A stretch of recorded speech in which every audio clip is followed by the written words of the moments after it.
alpha female based on my cultural upbringing and also the struggles that I was raised in.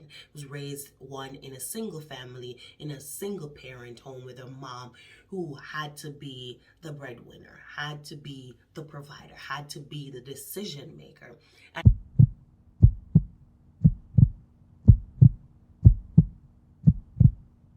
Okay. Hey guys, welcome back to my channel.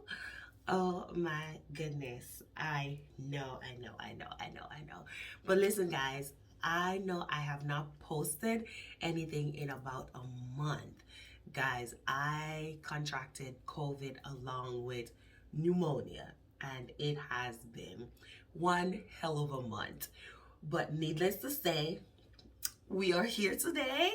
Hey, how have you guys been doing? I know I've missed you guys. You can still hear it in my voice.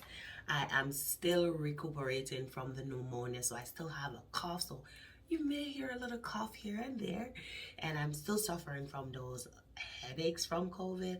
But guys, let me know down below if you guys have had COVID in the past. How did you feel? How did it affect you? How did it impact you? It took me to another world. I have, dodged COVID for 2 years by doing everything I needed to do. And nonetheless, even with the vaccine and dodging and protecting myself, 2 years later, it got me. It got you, girl. But I am thankful that I am here. And I have a good video for you guys. It's not gonna be super long. Just wanted to touch base to let you guys see my face, hear my voice, and just to bring some, a little content to you today, just so that you can reminisce and still stay on the channel and to continue to help this channel to grow. So I was watching a podcast, and of course, my computer is about to die on me that I have my information on. But I was watching a podcast today, and it's on Anthony Table. I think that's what. Let me make sure I'm giving you. But it is a podcast. He has a YouTube channel. He also has a podcast, and it's Anthony. Let's find. It's The Table with Anthony O. And it was a really good podcast. He had a pastor and his wife on there. And they were talking about, just how these information could save you 30 to 60% of, I guess, money in a relationship. So doing this could save you 30 to 60% annually. But somewhere in the conversation, they spoke about, just how we have these different females these days, the alpha females, those females who are all about their money, and they are quick to say, I don't need a man. And when they say I don't need a man, they mean I don't need a man financially. I can take care of myself. I have my own money.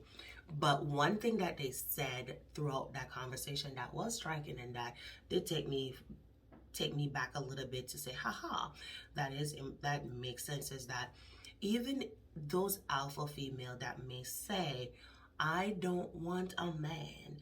You don't want a man financially, but there is still that part that's lacking, that emotional aspect, that intimacy part that you may still need a man. So is that terms correct to say I don't need a man because you can fulfill one aspect of your life? You can fulfill the financial aspect of your life. Is the finance the only part of your life? That's worth talking about. And so that was rather intriguing. And so as a result, I was at work, and the thought about balancing a relationship with when you have an alpha male and you have an alpha female. How does that work? Because when we think of alpha male, we think of those traditional males, and we're going back in times where we had traditional roles where men were leaders, men were required to be the provider, men were were expected to make the decisions. And the females had traditional roles where they were caregivers, caretakers, homemakers. They took care of the home, they took care of the children. So they were nurturers, they were more feminine. And now in today's world, because society has changed, since the 60s, the world has just gradually been changing, where women rights became important. Women no longer wanted to stay in the home because they were forced into positions where they were single parent, and so they had to care for their children, and so they were forced out of those traditional roles to having to find employment to care for their children. And so with some of those changes back in the 50s and 60s, we saw where gradually the role of a female changed over a period of time. And equally, we also saw the role of a male regressing, where we found men were not being groomed and pushed into those leadership roles, into those provider roles. And now you had women who were having to take on some of those roles. And so based on my experience, not my experience, but based on my opinion, I would say that is where we have that alpha female role being created, is because of some of these onset of situations that occurred back when females were left with having to care for their children, and they were forced to slowly move away from those traditional roles. And so we find that those behaviors and those characteristics started setting in, and over a period of time, females were just pushed into it. So now we fast forward, and now we're in a generation where more and more females are becoming wealthy, more and more females are becoming entrepreneurs, more and more females are becoming independent. And so they're saying, you know what, I don't need a man, I can do this all by myself. And so that puts us to what happens when you have the alpha male who still have those traditional core values, or they may be confident, they may want to be the provider, they may want to be the decision maker in the relationship, they want those traditional roles in their relationship. But you have a female who is an alpha female who is equally confident, who is a breadwinner, who's a provider, who has been a decision maker, and now you have two people coming together under one umbrella.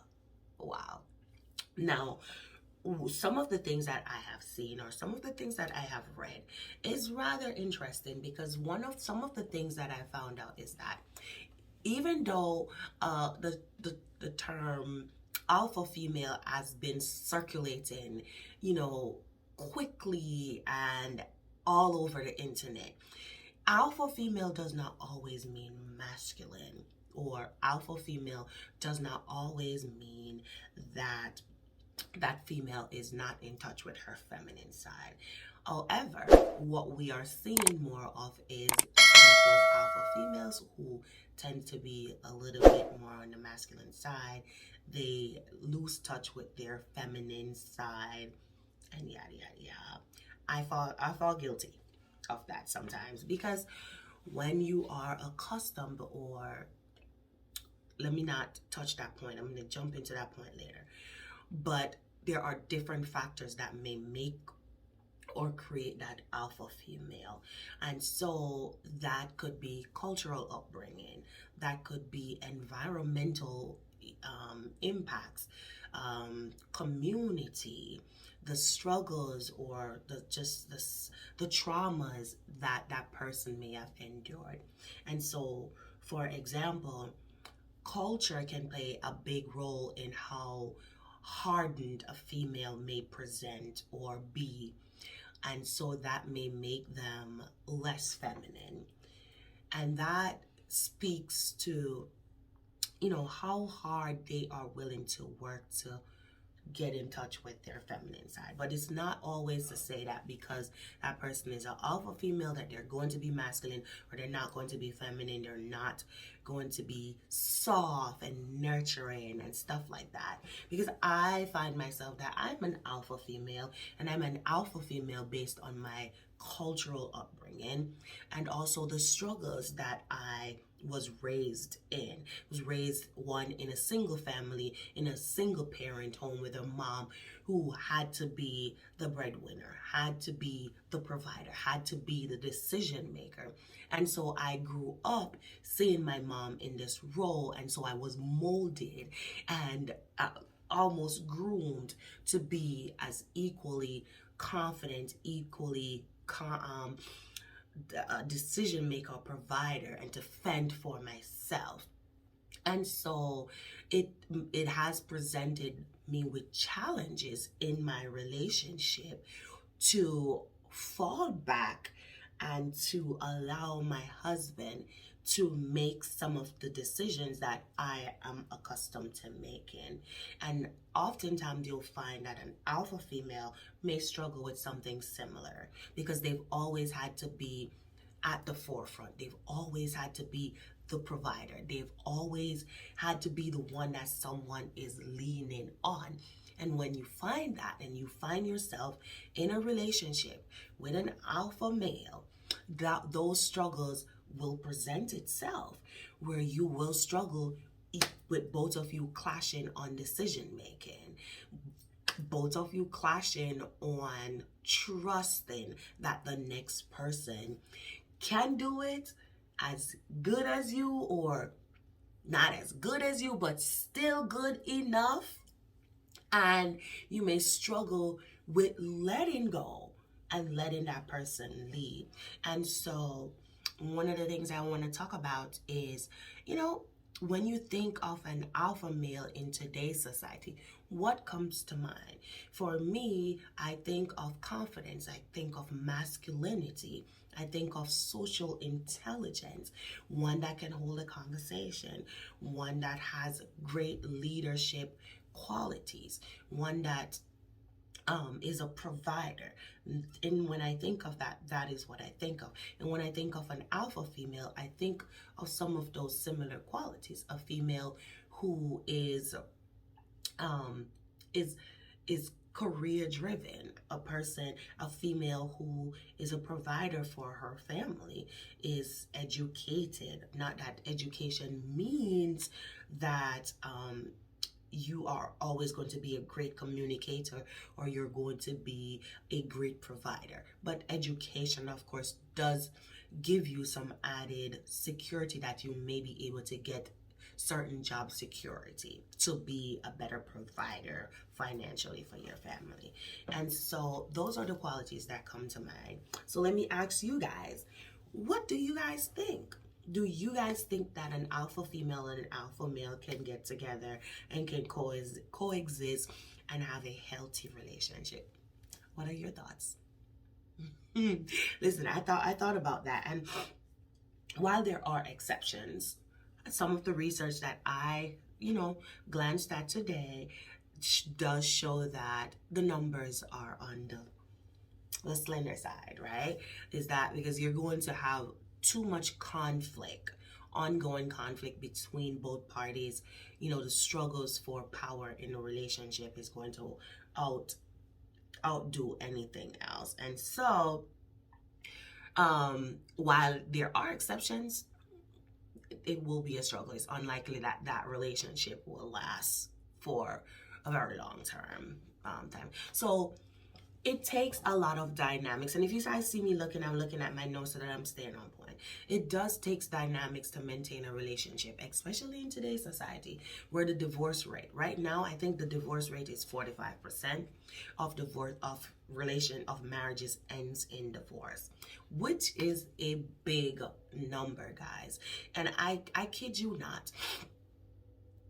I hear people say all the time that marriage is hard. It's not the marriage that is hard.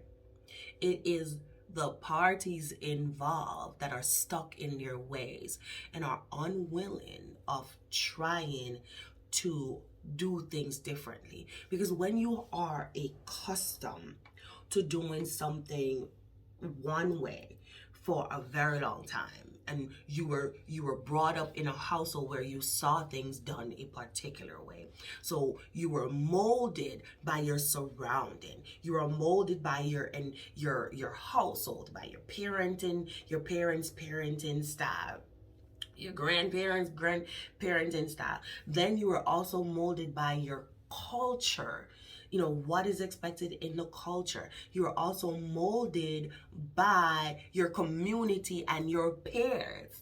So you are getting a little bit of everything, a little bit of it's like a puzzle, right?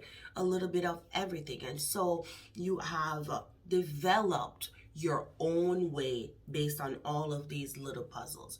And now you've gotten with someone else, and in your mind, it's my way is the right way. My culture is the right way. And I found myself in this situation plenty of times because I was raised in Jamaica, where Jamaica is culture. There are certain things that you do in the culture. And so coming to America, where America is like a melting pot for different races, for different cultures, it's hard when you meet someone else, and if their culture is not aligned with yours, it's almost like you're like, well, mine is right. And I found myself in that situation plenty of times. But needless to say is that I have found myself at that brim, or at the edge of that fall plenty of times, saying I want a divorce, or I don't want to be in this relationship anymore, because sometimes it's easier for us to take the easy way out than to work on making those little changes. So I'm not here clashing anyone. I'm actually using myself as an example, because oftentimes when you go to therapy, you may hear a therapist one give you advice based on their own experiences. And while that may be a powerful tool in therapy, sometimes it's not the right way. And so you always have to be able to measure up your experiences and recognize your own biases, right? So it takes dynamics to maintain a relationship, especially when you have alpha male, alpha female. So let's talk about how can you make your relationship work. How can you make your relationship work if you find that you're an alpha female and you're with an alpha male? One, I would say you first want to assess yourself. Assess yourself to see what are those alpha qualities that I have that are impacting my relationship in a negative way. What are those alpha qualities that I have that are impacting my relationship in a positive way? And then you weigh the pros and the cons. That's the first thing that I would say. And if the bad outweighs the good, then you really need to reevaluate a lot of things and make some adjustment, right? So that is the first step that I would say. Second is you want to work on communication. Communication meaning that if you're an alpha male and you're an alpha female, you're accustomed to making decisions without consulting with someone else. And so in this situation, you will have to revise that. You will definitely have to revise that and start learning to communicate what's going on, what you're doing, some of the decisions that you're going to make with the other partner. And then you guys come to the best solution. So you could have two alpha people coming together with great ideas, or you may be coming together with like a splashing. But the whole point is to work on that communication so that you guys are on the same page, or you guys work to get on the same page. So that is number 2. Number 3, I would say, is to assess how important gender role is in the relationship. Ooh, this is key.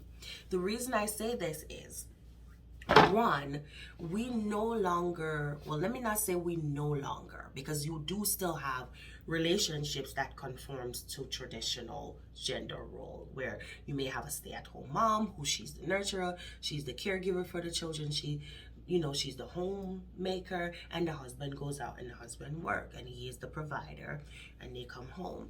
However, the mass majority today are not in those traditional gender role relationship. You have where two people are working, two people are bringing money to the table, two people have to provide, two people have to make those decisions.